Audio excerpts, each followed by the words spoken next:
കൊല്ലം ചിതറയിൽ വീടാക്രമിച്ച കേസിൽ യുവാവ് പിടിയിൽ. 2 വീടുകളുടെ ജനലുകൾ പൂർണ്ണമായും തകർത്തു.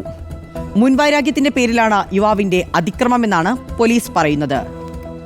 ആര്യൻകുന്ന് സ്വദേശി ലിനു ചന്തുവാണ് ആക്രമണം നടത്തിയത്. ജാമ്യമില്ലാ വകുപ്പ് ചുമത്തി അറസ്റ്റ് ചെയ്ത ഇയാളെ കോടതി റിമാൻഡ് ചെയ്തു. പുതുശ്ശേരി സ്വദേശികളുടെ വീടിന് നേരെ ആക്രമണമുണ്ടായത് കഴിഞ്ഞ ദിവസമാണ്. റീന, ആശ എന്നിവരുടെ വീടിന്റെ ജനൽ മൂർച്ചേറിയ ആയുധം ഉപയോഗിച്ച് തകർക്കുകയായിരുന്നു. വീട്ടുകാർ രക്ഷപ്പെട്ടത് തലനാരിഴയ്ക്ക്. ബഹളം കേട്ട് നാട്ടുകാർ ഓടിക്കൂടി.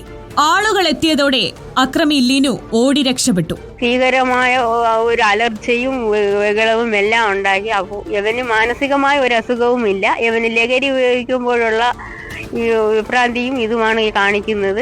അന്നേരം അവൻ എന്ത് ചെയ്യാനും മടിക്കില്ല. സ്ഥലത്തു നിന്ന് രക്ഷപ്പെട്ട ലിനു ചന്തുവിനെ ചിതറ പോലീസ് പിടികൂടിയത് പുതുശ്ശേരിക്ക് സമീപത്തു നിന്ന്. ഇയാൾക്കെതിരെ ചുമത്തിയത് ജാമ്യമില്ലാ വകുപ്പുകൾ. സമാന രീതിയിൽ ഇയാൾ നേരത്തെയും അതിക്രമങ്ങൾ നടത്തിയിരുന്നു. മുൻവൈരാഗ്യത്തിന്റെ പേരിലാണ് അതിക്രമം നടത്തിയതെന്ന് പോലീസ്. കോടതിയിൽ ഹാജരാക്കിയ ലിനുവിനെ റിമാൻഡ് ചെയ്തു.